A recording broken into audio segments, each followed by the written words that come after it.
Honey, I just boarded the flight. I'll be back before you know it. I was just breathing a sigh of relief at my husband's sweet text when it happened.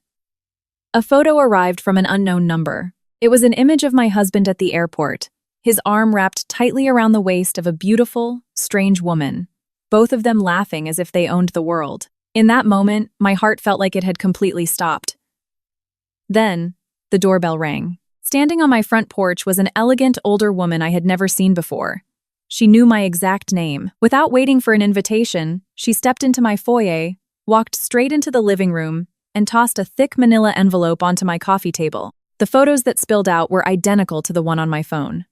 My husband, laughing with that same woman at the airport. Who is she, you ask? She is my daughter-in-law. Your husband's mistress, the woman said. The mistress's mother-in-law had come to my house.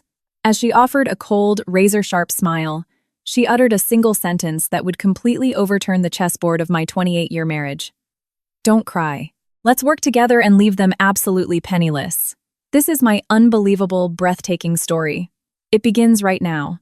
Just that morning, I had been ironing my husband's dress shirts. Even as I placed a Band-Aid over a red, swollen burn on the back of my hand from the hot iron, I thought it was just a normal part of life.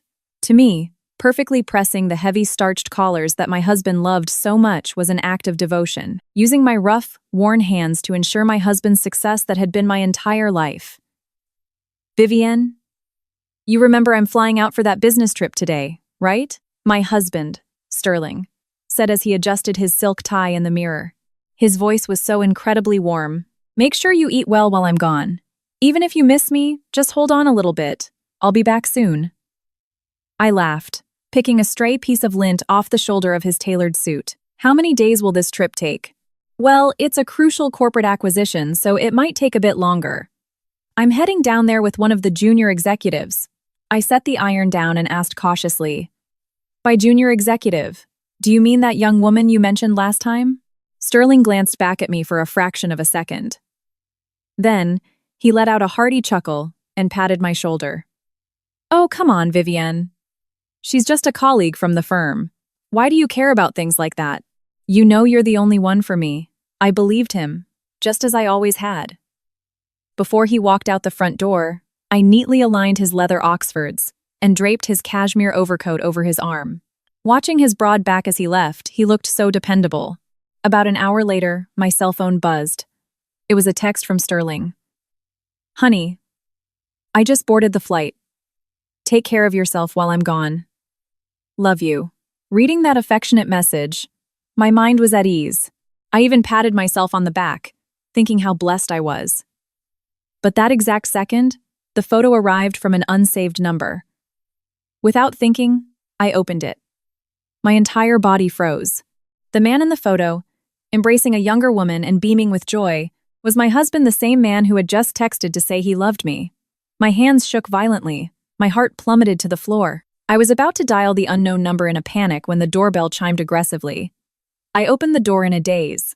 Standing there was a middle-aged woman radiating wealth and poise. She wore an immaculate designer pantsuit, not a single hair out of place. But her eyes were as freezing as the pre-dawn winter air. You must be Vivienne Vance, Sterling Vance's wife. Hearing a complete stranger confidently state my full name sent a chill down my spine. Who are you? How do you know me? Was it you who just sent this photo? Instead of answering, she walked past me into the living room. She dropped a thick manila envelope onto the mahogany table with a heavy thud. Spilling from the envelope were dozens of photos, just like the one on my phone. Photos of them at the airport, getting into a taxi, standing in front of a luxury hotel. I sent that photo to your phone. I apologize for startling you, but this wasn't a conversation to be had over a call. I barely managed to open my mouth. Who? Who exactly is this woman? She is my daughter-in-law. Her name is Lorelei Thorne. My mind went completely blank. She is my son's wife, and your husband's mistress. And I am her mother-in-law. My name is Eleanor Kensington. My legs gave out and I collapsed onto the sofa. As tears threatened to spill over, Eleanor looked down at me quietly and said, You don't have time to be sad, Vivienne. I looked up at her with wet eyes. Those two are holding hands and laughing on a first-class flight right now. If we just sit here crying, they get to laugh for the rest of their lives. So this is not the time to sit around in despair. You need to pull yourself together. I had never met anyone like her in my life. A woman who, faced with her daughter-in-law's infidelity, neither shielded her family's reputation nor broke down in tears. She was as cold and precise as a surgeon preparing to cut out rotting flesh. Mrs. Kensington, what made you decide to seek me out? Because if we leave things as they are, we are the only ones who will suffer unjustly. Those two are trampling over other people's lives without an ounce of fear. That is why I came to ask you for a favor. She stared at me intensely and spoke with absolute clarity. Let's form an alliance. I desperately need your help. An alliance? We are going to make them walk willingly into the graves they dug for themselves.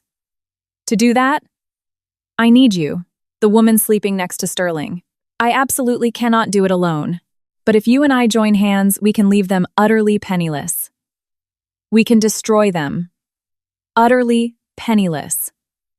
The moment those words pierced my heart, a strange premonition washed over me. I realized that my life, a life where I thought enduring quietly was the greatest virtue, was about to take a completely different path. Before standing up, Eleanor lowered her voice. And let me warn you in advance, Vivienne. What your husband is doing outside this house isn't just a simple affair. He is walking a very dangerous tightrope. He might already be laying his hands on the things you hold most precious. You'll see what I mean with your own eyes when the time comes. I didn't fully grasp her meaning then, but I felt another cold chill race down my spine. Things I hold precious? What did I even have? That day, I didn't cry anymore. Instead, I quietly picked up the photos on the table. Eleanor watched my shell-shocked expression, then walked into my kitchen with practiced ease. Despite being in a stranger's home, she didn't hesitate. A few minutes later, she returned and gently placed a warm cup of chamomile tea in front of me. The guest was serving the host. The absurdity of the situation made it feel like a dream, and I just stared blankly at the teacup. Drink a sip. You need a clear head to talk, her low, calm voice instructed. I picked up the cup with trembling hands.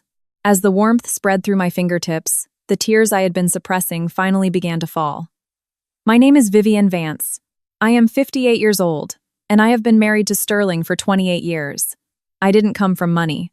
My mother raised me by working dawn to dusk as a seamstress in the garment district.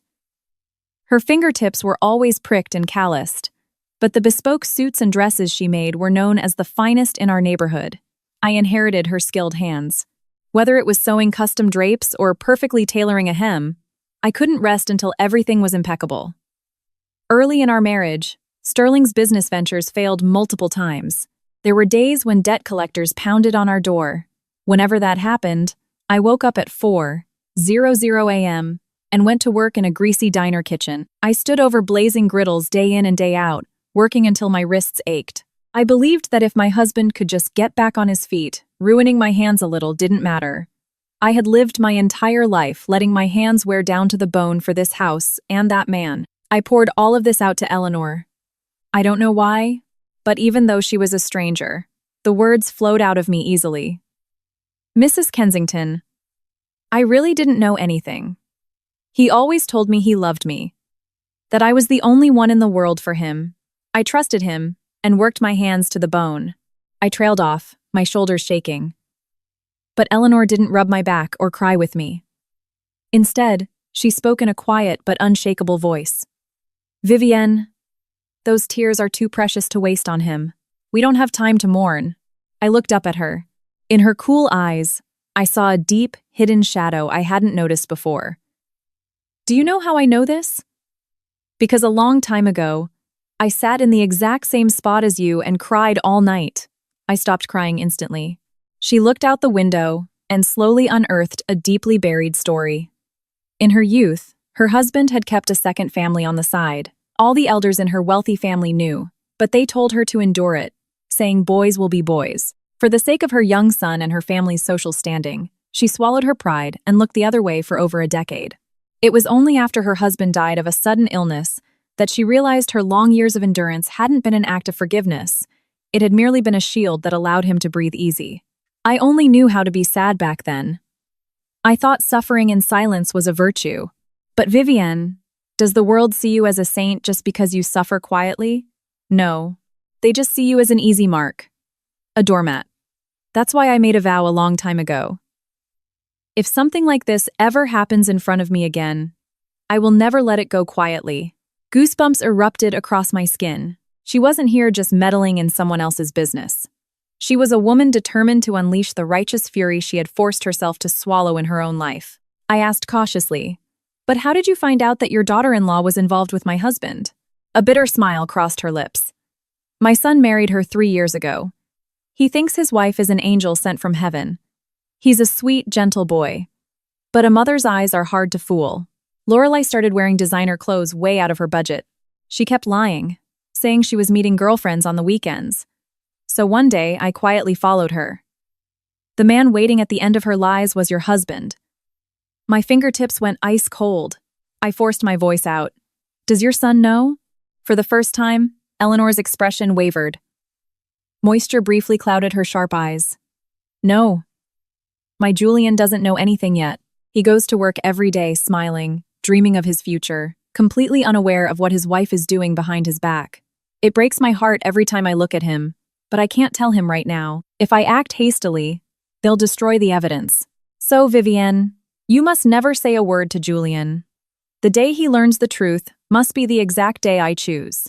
Sensing a mother's profound agony, I nodded quietly. In that moment, memories I had purposely ignored started flooding back. Large sums of money inexplicably draining from Sterling's accounts. Nights he didn't come home until past 1:00 a.m. The faint scent of unfamiliar perfume clinging to his shirts. Deep down, I probably knew. I just hadn't wanted to admit it. But thinking about the money triggered a sudden realization. "Mrs. Kensington, actually, something strange happened a little while ago." She stared at me intently. "When my mother passed away, she left me a small vintage commercial building in Brooklyn. It was everything she had, bought with the pennies she saved from a lifetime of sewing. But recently, Sterling told me he needed to restructure some assets for tax purposes and asked me to sign a thick stack of standard tax forms. He said it was urgent. I signed them without a second thought because it was my husband's business." As I spoke, my voice began to tremble. Eleanor's eyes turned razor sharp. "Vivienne, do you remember exactly what those tax forms were? Is there any chance he slipped a property document into that pile?" "No." I didn't look closely. He was rushing me so much. Eleanor fell silent for a moment, then muttered in a low voice, "Vivienne, I told you earlier, he might be laying his hands on what you hold most precious.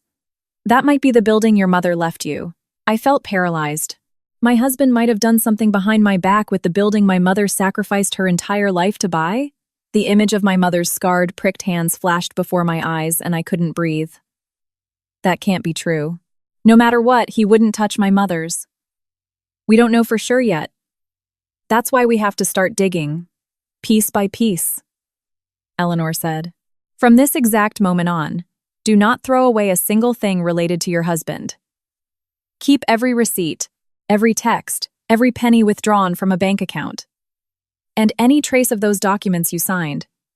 You may not know what they mean now, but later, those scraps of paper will be the blade that destroys him. As she spoke, something besides tears began to rise within me. It wasn't just anger. The crushing helplessness that had weighed me down for years was slowly transforming into something else. It was a cold, quiet, unyielding strength I had never felt before. Vivienne, listen very carefully to what I'm about to say. Eleanor grasped both of my hands. Her hands were beautifully manicured, but I could feel the invisible calluses of a woman who had weathered storms. You must never let on that you know. Do not scream, do not argue. Instead, become an even, kinder, more perfect wife.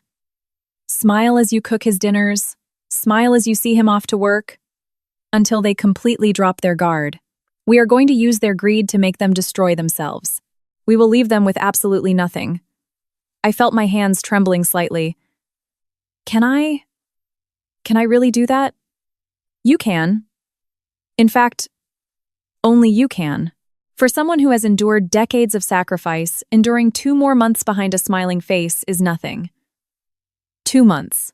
That was the time left until the firm's annual corporate gala, where Sterling's promotion was going to be officially announced to senior vice president. Eleanor proposed we flip the board in front of everyone on that exact night. I closed my eyes. When I opened them, my decision was made. I'll do it. I will do it with a smile. Only then did Eleanor give me a faint, genuine smile. She stood up and headed for the door. Left alone in my empty house, I stared at the wedding photo hanging on the living room wall for a long time. There I was, wearing a white dress, smiling brighter than anyone, and there was my husband, looking at me with such apparent devotion. I looked closely at my hands in the photo. Hands that would grow rough from early mornings in the diner. Hands that would be burned by his iron. I believed I had protected our home with those hands. But not only had he betrayed this home, he was likely selling off my mother's final legacy for pennies. Strangely, looking at that photo, I was no longer filled with sorrow. Instead, for the first time in a long while, my own name rang clearly in my mind. Vivienne. Before I was anyone's wife, I had a name to protect, and my mother's name to honor. I decided to reclaim them today. That night, Sterling texted me again to say he loved me. In the past, my heart would have fluttered. Now, I felt absolutely nothing. Instead, I crafted a meticulously sweet reply. Have a great trip, honey. I'll just be right here waiting for you. After sending it, I stared quietly at the door to Sterling's home office. Somewhere in there, the traces of the documents I had blindly signed were hiding. I had to see with my own eyes what had happened to my mother's life's work. Thus began my performance as the best wife in the world. Sterling had no idea what kind of knife I was hiding behind my smile. The night before Sterling was due back from his trip, I stood in front of the bathroom mirror for a long time. Staring back at me was a woman with swollen, puffy eyes. I could never fool him looking like this. I rubbed my cheeks vigorously and forced the corners of my mouth up. I hadn't realized how hard it was to fake a smile. Every time I smiled, tears leaked from my eyes. Welcome home, honey. How was your day? I practiced speaking to my reflection. My voice shook so much, I had to repeat it dozens of times. At my age, I was relearning how to smile. The thought that my entire adult life might have been a lie kept me rooted in front of that mirror. The next evening, Sterling opened the front door. I greeted him warmly, an apron tied around my waist. Honey, you worked so hard. I made your favorite, the slow-braised short ribs with red wine reduction. Why don't you go change out of that suit while I pour you a glass of wine? Sterling smiled smoothly and wrapped his arm around my shoulder. Thinking that this was the same hand that had been gripping another woman's waist just days ago made my skin crawl. But remarkably, I was able to smile. The smile I had practiced all night fit my face perfectly, like a mask I had worn for years. From that day on, I became two people. By day, I was the sweetest, most innocent wife, smiling effortlessly. By night, when Sterling was asleep, I became a phantom. Hotel receipts pulled from his suit jacket linings, expensive women's perfume hidden deep in his drawer, fleeting texts from unsaved numbers on his phone screen. I photographed every single item and sent them to Eleanor. She always replied briefly, "You're doing great. Stay strong." It was the first time in my life I felt like I had someone truly on my side, something I had never felt with the man I'd lived with for nearly 3 decades. A few weekends later, Sterling brought her to our house. He introduced her as the junior executive who was working overtime to assist him with his promotion, Lorelei Thorne. It was the woman from the photos. A woman much younger than me, draped in expensive designer clothes, stepped into my living room. I greeted her with a radiant smile. Welcome. Thank you so much for always taking such good care of my husband. Oh no, Mrs. Vance. Sterling treats me so well. I'm the one who should be thankful, she replied with a sickly sweet smile, though she couldn't completely hide the condescending gaze sweeping me up and down. As I served the short ribs, Lorelei glanced at my hands and chirped, "Oh my, Mrs. Vance, why are your hands so rough? Who does all the manual housework themselves in this day and age? Sterling really needs to treat you better." She pretended to be concerned, but it was a thinly veiled insult meant to degrade me as a tacky, pathetic housewife. Sterling just coughed awkwardly. I merely smiled gracefully. I fed and supported my husband with these hands. I'm not ashamed of them at all. Lorelei's face stiffened for a fraction of a second before her sugary smile returned. Every time I went into the kitchen, the two of them exchanged secret, intimate glances. Lorelai even pretended to go to the bathroom just to send a text.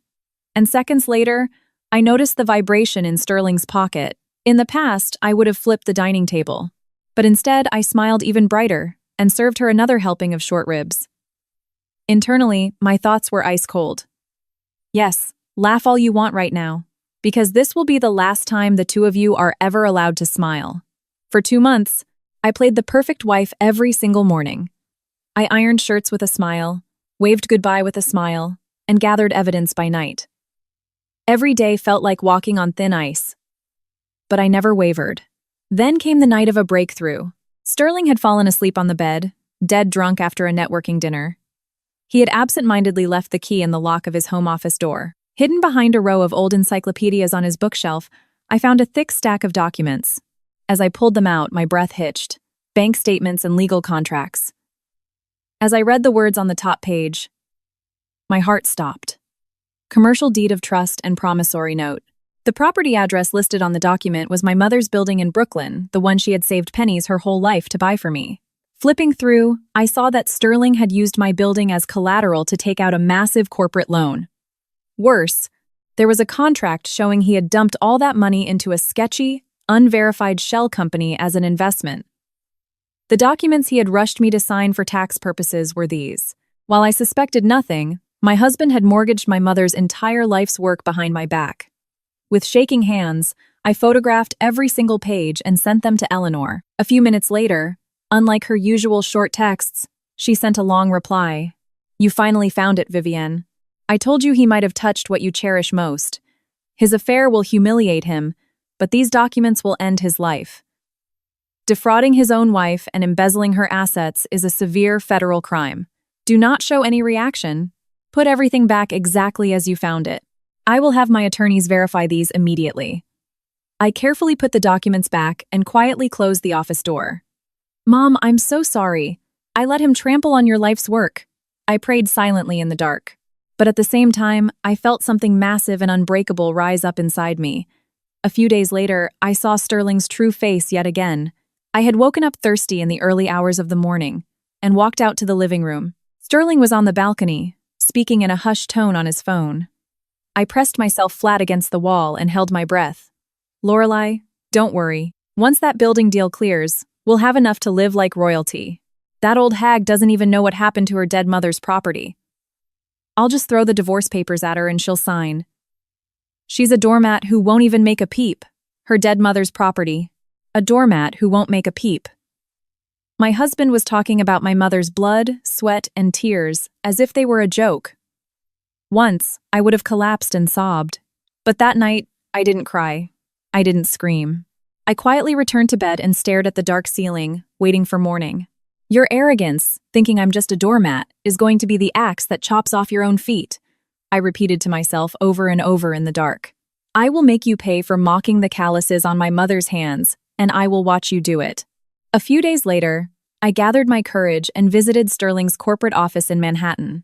My excuse was dropping off a folder he'd forgotten, but in reality, I wanted to see with my own eyes how he and that woman operated at work. It was the kind of thing a devoted wife would do, so no one suspected a thing.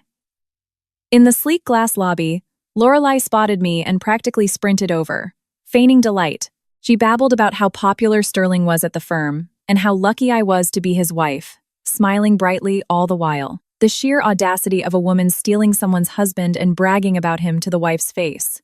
I swallowed the fireball rising in my throat and just smiled back gracefully. But as I approached Sterling's executive suite, I heard his angry voice seeping through the cracked door. Sienna, I know you helped process the loan documents for that building. Just shut your mouth and do as you're told.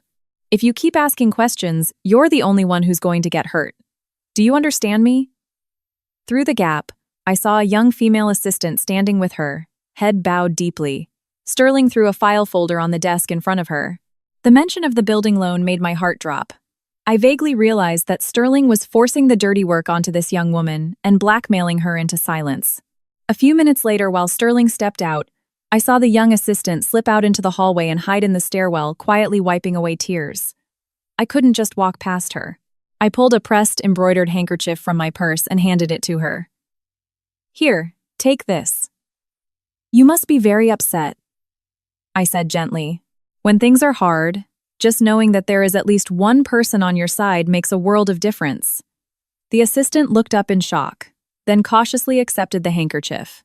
She hesitated for a moment before whispering, "Mrs. Vance, I was just doing what I was told. But lately, I'm getting so scared.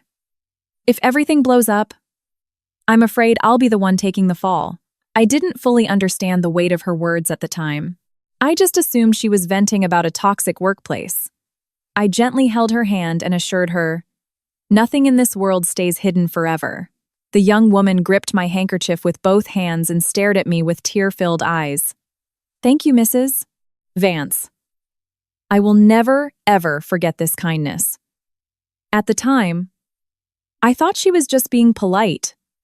I had no idea what kind of massive avalanche that single handkerchief would trigger. Her name was Sienna Rossi. That evening, Eleanor called me to a quiet, upscale tea room. From her designer handbag, she pulled out a heavily sealed, thick envelope and slid it across the table. "Don't ask questions, and don't open it. Just keep it safe," she said. "Inside this envelope is the entire history of every filthy thing your husband has done. The person who gave this to me was forced to manage his personal expense reports and book his fake business trips. Exactly how much money he embezzled using your mother's building, where the money was wired, and the details of the fraudulent shell company. Every single detail. This alone will end him." I gasped. This felt vastly more complete than the few pages I had found in the home office. "How did you possibly get this? You couldn't know this unless you had someone on the inside." Eleanor just smiled faintly, taking a slow sip of her tea. "You don't need to know that right now. But remember this, the person who gave this to me is much closer to you than you think. And they joined our side for a very unexpected reason." I couldn't fathom what she meant. Someone inside my husband's company, who knew all his secrets, was on our side. No matter how hard I thought, I couldn't guess who. "You can't just throw this evidence in people's faces," Eleanor continued. "I've already had my lawyers verify the legal weight of every document here. I've also quietly tipped off the white-collar crime division of the NYPD. We aren't just screaming in anger. We are orchestrating a legal execution." Her words brought me a profound sense of relief. This wasn't just petty revenge. It was a flawless, legally sound judgment. "So, when do we do it?" I asked. "In exactly 1 month. At Sterling's promotion gala, when everyone is watching and they have absolutely nowhere to run. We will strip them bare, layer by layer." I asked cautiously, "But Mrs. Kensington, what about your son? Will Julian be there?" Eleanor's eyes wavered.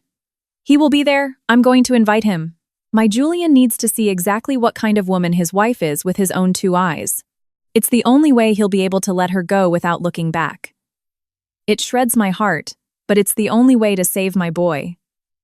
Hearing her resolve, I finally understood the brutal, agonizing love of a mother willing to push her own child into a nightmare just to save him from a lie. For the next month, I lived on a tightrope. Sterling was ecstatic about his upcoming gala, his guard completely lowered. The more relaxed he got, the more perfectly I played the doting wife.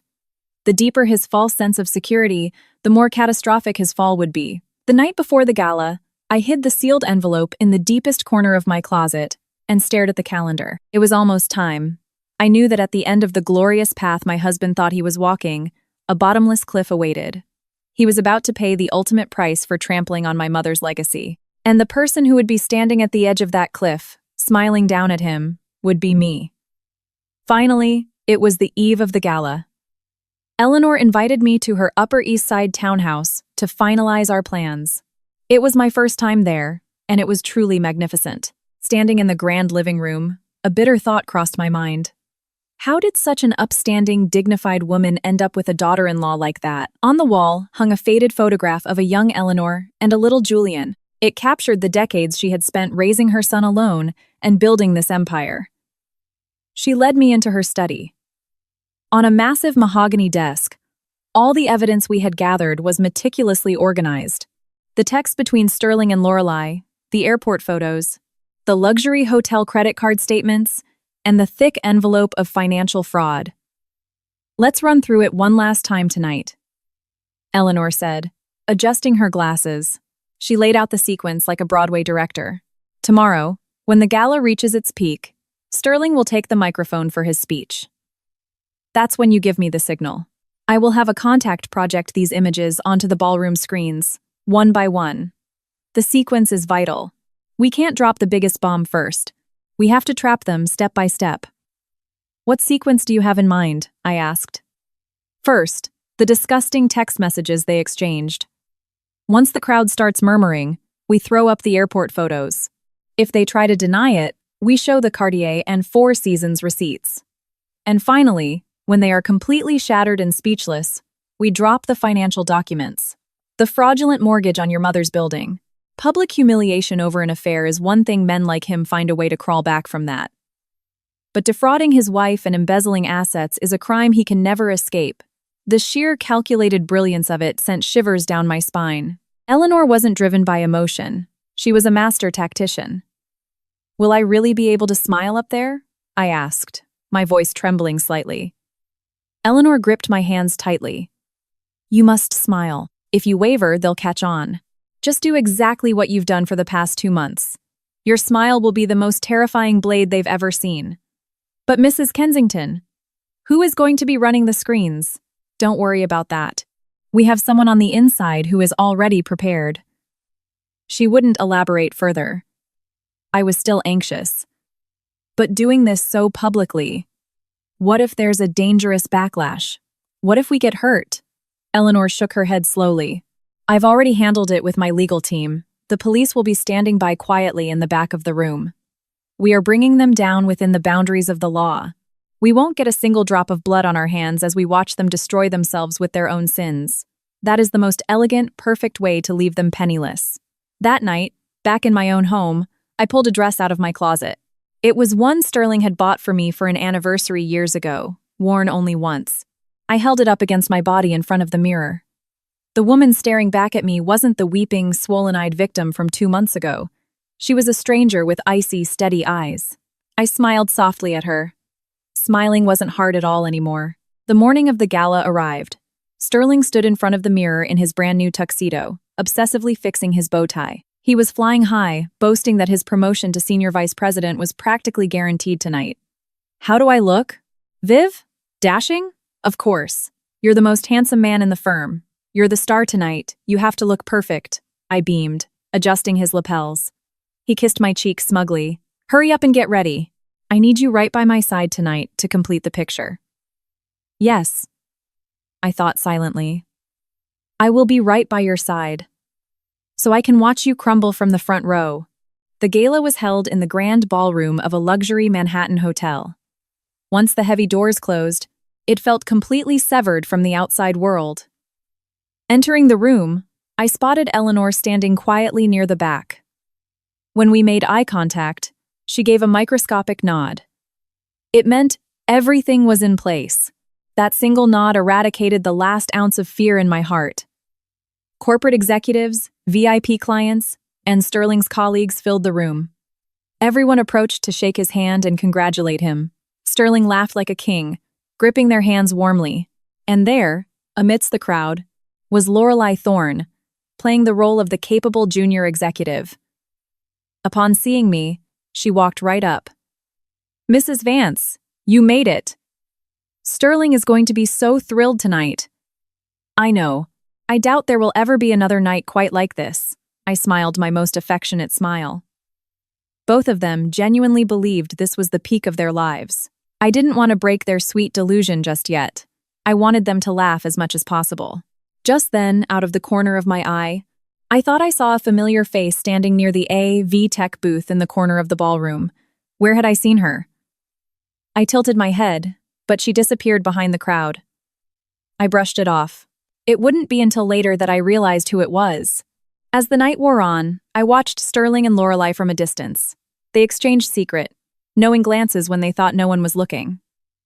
A toast with a raised glass, a subtle smirk in response. How long have they been fooling me with those looks? I gripped my champagne glass tightly, then slowly relaxed my hand. After tonight, I would never have to see those glances again. The gala reached its climax. The CEO introduced the man of the hour, and Sterling took the microphone with a glowing face. The ballroom erupted in applause. Thank you all for being here tonight. The fact that I am standing on this stage is due, more than anything, to the silent, unwavering support of my beloved wife. Sterling's voice echoed nobly through the room. People nodded in admiration. Some looked at me with envy, whispering about what a devoted husband I had. I walked right through the center of those gazes, step by step, toward the stage. My heart was pounding, but my steps were perfectly steady. I stood next to Sterling and locked eyes with Eleanor in the back of the room. Now, I nodded slowly at her. Instantly, the massive projector screens flanking the stage flickered to life. To understand what happened next, we have to rewind a few days. 3 days before the gala, I had gone to Bergdorf Goodman to buy groceries in the basement food hall. As I approached the escalators leading to the designer boutiques, I paused. I remembered the ridiculously expensive handbags Lorelei always carried. I finally knew exactly where that money came from. It was the blood money squeezed from my mother's decades of tailoring. Just then, a familiar voice drifted down from the upper floor. Instinctively, I hid behind a marble pillar. It was Lorelei. Her arms were loaded with shopping bags, and she was talking loudly on her phone. I know, right? I'm at Bergdorf's. Sterling gave me his black card and told me to buy whatever I want. He is totally wrapped around my finger. She laughed, sounding utterly fearless. His old hag of a wife is probably at home cooking a pot roast, completely clueless. Sterling says she's been a kitchen maid her whole life. She doesn't know a thing about the real world. She doesn't even know what happened to her dead mother's building. He said once he hands her the divorce papers, she'll sign it for pennies and won't even make a peep. Kitchen maid, dead mother's building. Hearing those words, my hands didn't even shake. 2 months ago, I would have collapsed. Now, my mind was colder than ice. I etched every single word she said into my memory. I would never forgive the voice that mocked my mother's life. But her next words rooted me to the spot. My husband? Oh my God, he is such a clueless golden retriever. I come home late, and he's like, "Was work hard, honey? Let me heat up some soup." It's pathetic. And his mother? That old fossil is always nagging me with her outdated lectures. I'm going to clean out that house and run off with Sterling. Just wait. I stopped breathing. She was calling her sweet husband a golden retriever and mocking the mother-in-law who had tried to embrace her as an old fossil. She had no idea that the old fossil was currently forging the blade that would slit her throat. I waited until she rode the escalator out of sight, then immediately called Eleanor. I told her everything I heard, hesitating only when repeating the insults about her and her son. But I gave it to her word for word. A heavy silence fell over the line. Then, Eleanor's voice came through, chillingly calm. "An old fossil? I heard you loud and clear, Vivienne." There was no rage in her voice, only a cold, absolute certainty. "Do you know how much I adored that girl when my son first brought her home? I tried to treat her like my own daughter. But she just saw my kindness as a stepping stone. Vivienne, I have zero hesitation left. The last shred of affection I had for her was just severed. I am going to leave them with nothing." That conversation sealed their fate. Back in the ballroom, the screens flashed brightly. Sterling, still holding the mic, looked up with a pleased smile, probably expecting a congratulatory montage. Instead, the screen displayed massive, blown-up text messages. "My clueless golden retriever husband thinks I'm working late again. The old hag at your place is probably cooking pot roast. Let's go crazy on this trip, baby." The ballroom went dead silent, as if someone had thrown cold water over the crowd. Murmurs erupted. The smile slid off Sterling's face. Standing next to him, I looked at the screen with a serene, faint smile. What? What is this? Who's messing with the tech? Turn that off!" Sterling yelled in a panic, but the screen didn't listen. The next image popped up immediately. The photos of the two of them embracing and laughing at the airport. The exact photos from 2 months ago. The murmurs turned into gasps. Everyone's eyes darted between the screen, the pale, sweating Sterling, and Lorelei, who was frozen stiff in the crowd. "Is that Lorelei?" Someone muttered loudly. Lorelei's face went completely bloodless. She looked around frantically. "No, it's photoshopped. Someone is trying to frame me," she shrieked, her voice trembling. But the third screen crushed her defense. It showed credit card statements from Cartier and the Four Seasons. The cardholder's name was Sterling Vance. And next to each receipt was a time-stamped photo of the two of them at those exact locations. I finally understood where these flawless documents came from. This wasn't something a private investigator could pull off with a few photos. This was internal corporate data. Someone on the inside had systematically compiled it. Viv, what is this? Did you do this? Sterling threw the mic down, stepped toward me, and grabbed my arm, the same arm that had been around another woman's waist. I calmly pulled my arm away. For the first time, I looked him dead in the eyes. Why? I thought it was a business trip? I thought she was just a junior colleague? I thought I was the only one in the world for you? My voice didn't waver. It was like ice.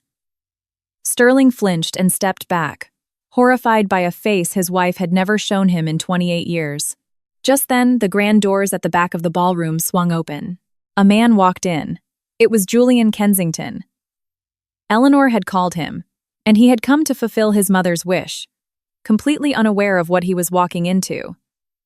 Julian stopped dead in his tracks, his eyes glued to the massive screens, the texts calling him a clueless dog, the photos of his wife in another man's arms, the receipts.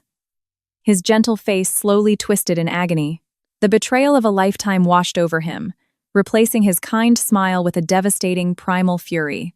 He stumbled forward, choking out a single sentence. Lorelei. What is that? Is that you up there? Lorelei looked like a ghost. She froze when she saw him. Honey, no. It's a misunderstanding. I can explain. A misunderstanding? You're telling me everything up there is a misunderstanding? Julian's voice shook violently. He marched forward, tears streaming down his face. The man they called a golden retriever bared his teeth like a wolf. From the shadows, Eleanor finally stepped forward. The crowd parted for her.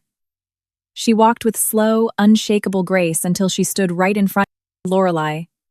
Mother Lorelei grabbed onto her desperately. Mother, please help me! They're framing me! You're on my side, right? Eleanor looked down at her daughter-in-law without a trace of pity or sorrow. Her eyes were just a sharpened blade.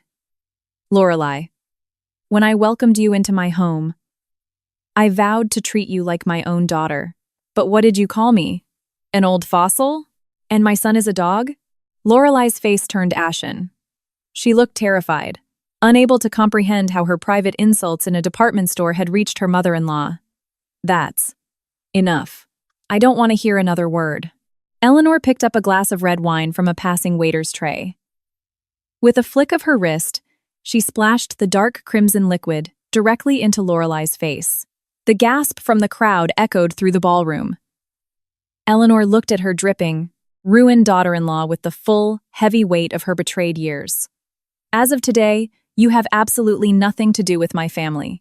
You are cut off. Never show your face to my son, or to me, ever again. Lorelei collapsed onto the floor, clutching her cheek. Simultaneously, Julian lunged forward and grabbed Sterling by the collar. You son of a bitch! You touch my wife?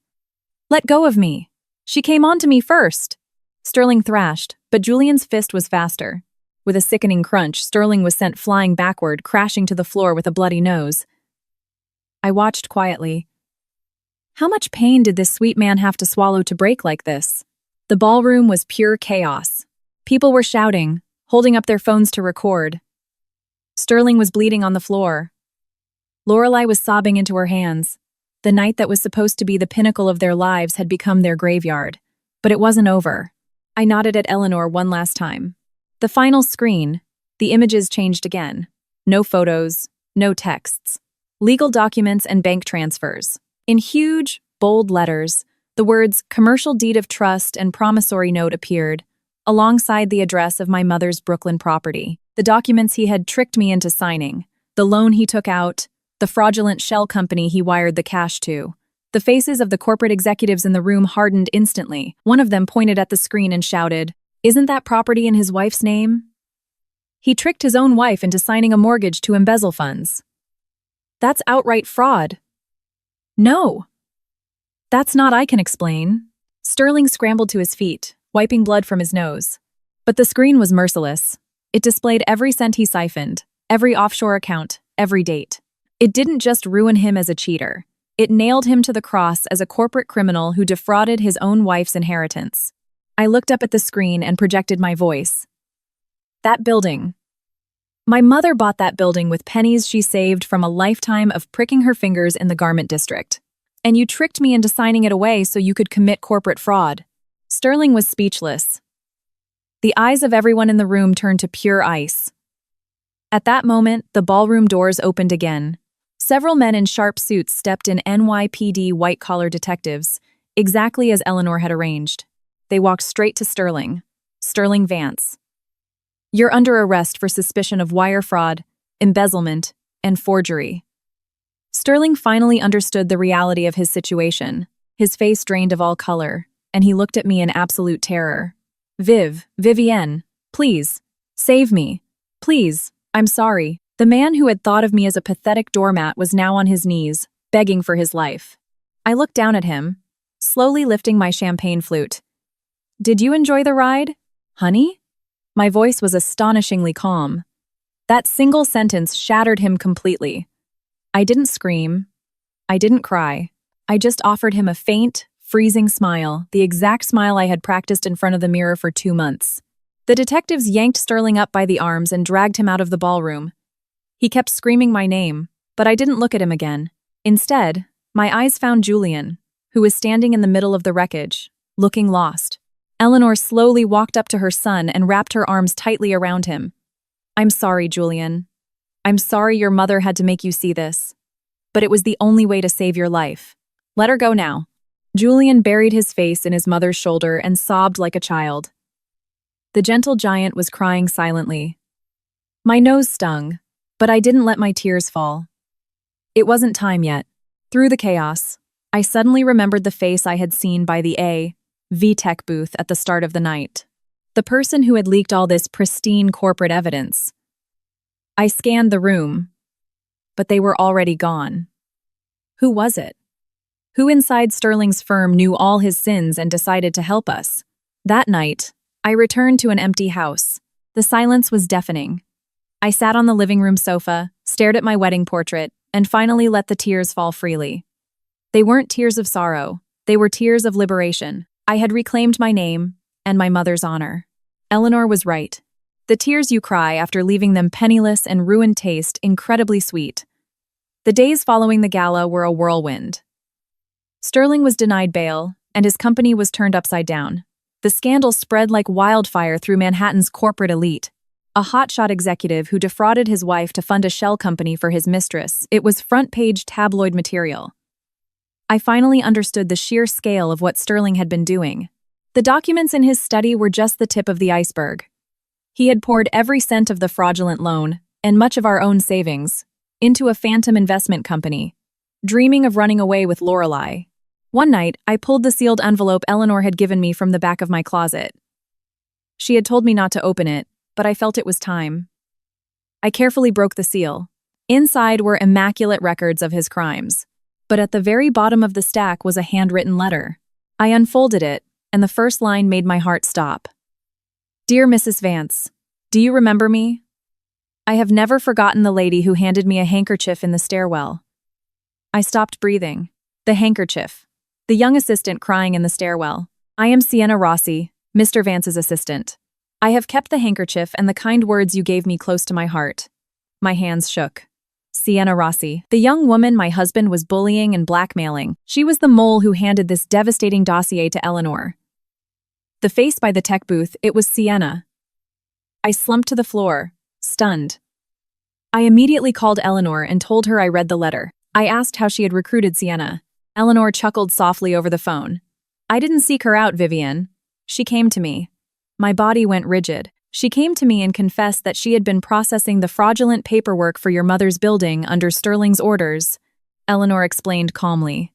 She said she was terrified she was going to take the fall. But do you know why she chose to help us? She said the only person in that entire firm who treated her like a human being was the executive's wife. The woman who gave her a handkerchief and told her she wasn't alone. That single moment gave her the courage to blow the whistle. Tears streamed down my face. A simple handkerchief.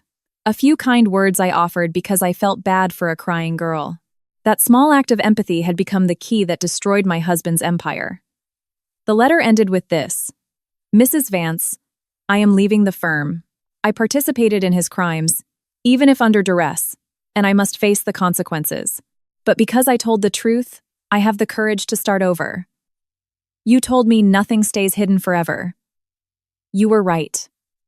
I will never forget your grace. I read the letter over and over, vowing silently that if I ever met her again, I would be the one to pull her up. Their downfall was absolute.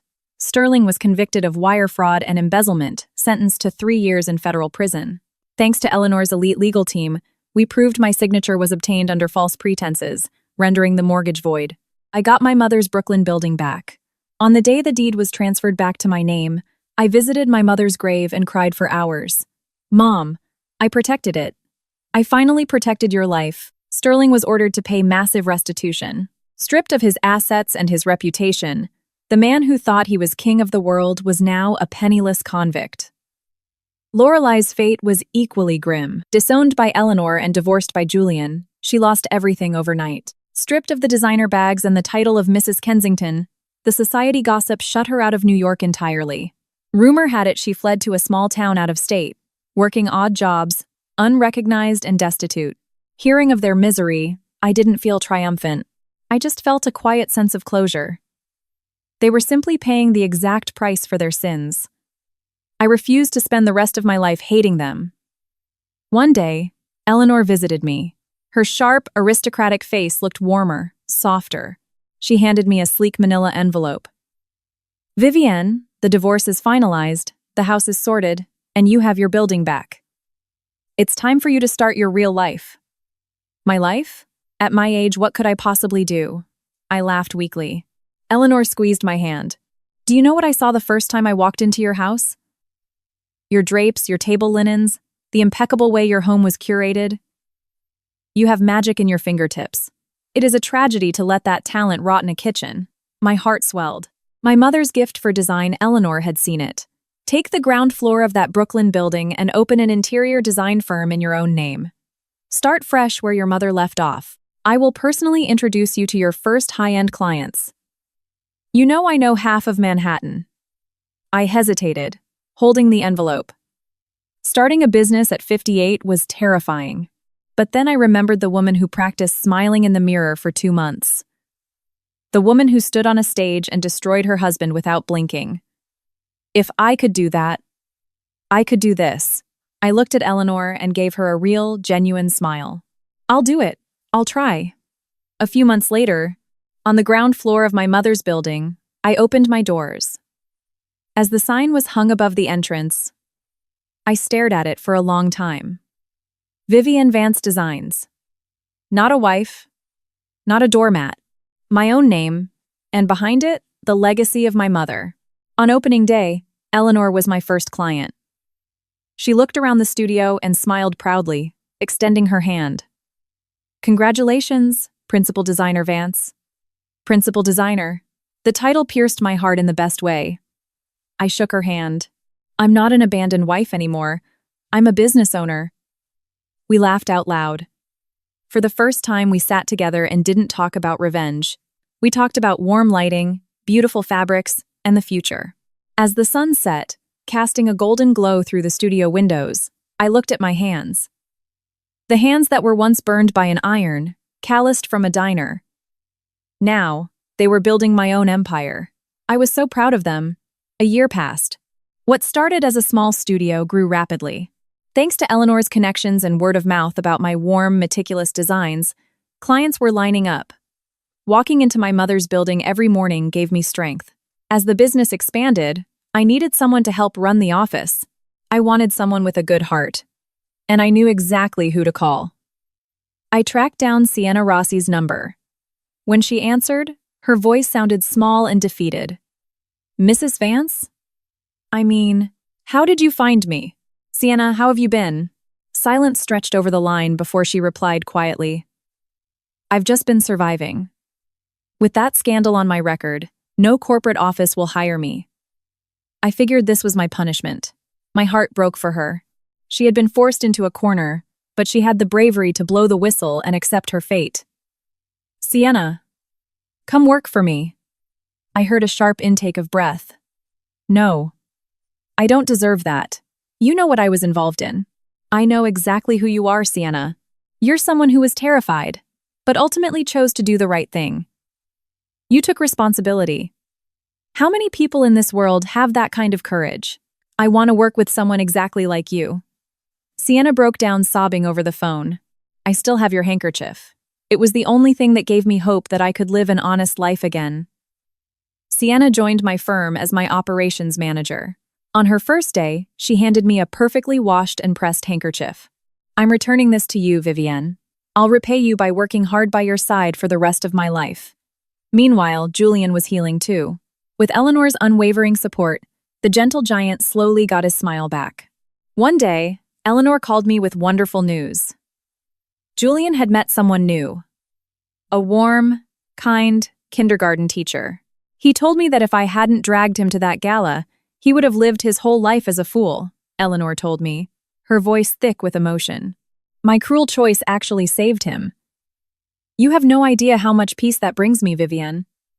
That evening, Eleanor and I sat at a quiet restaurant overlooking the Hudson River. The sunset was painting the water in brilliant shades of crimson and gold.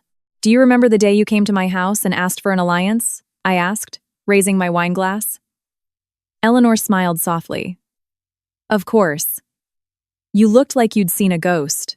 We aren't an alliance anymore, Eleanor, I said sincerely. We're family. We don't share a drop of blood, but you're my family. Eleanor's eyes watered. She reached across the table and placed her hand over mine. We are family, Vivienne. I never expected to gain a sister at my age. Thank you. I thought I had lost everything the day I received that photo, but in the ruins of my marriage, I found a real family, my life's passion, and my true self. On the drive home, I watched the sunset glow fade into the New York skyline. I used to think enduring in silence was the only way to live. Now I know that sometimes, having the courage to cut out the toxicity is the only way to save yourself. To anyone listening to this story who is suffering in silence, thinking endurance is your only option, it is not. Sometimes, severing the tie is the bravest thing you can do, and the time you spend enduring is never wasted. It builds the strength you need to rise again.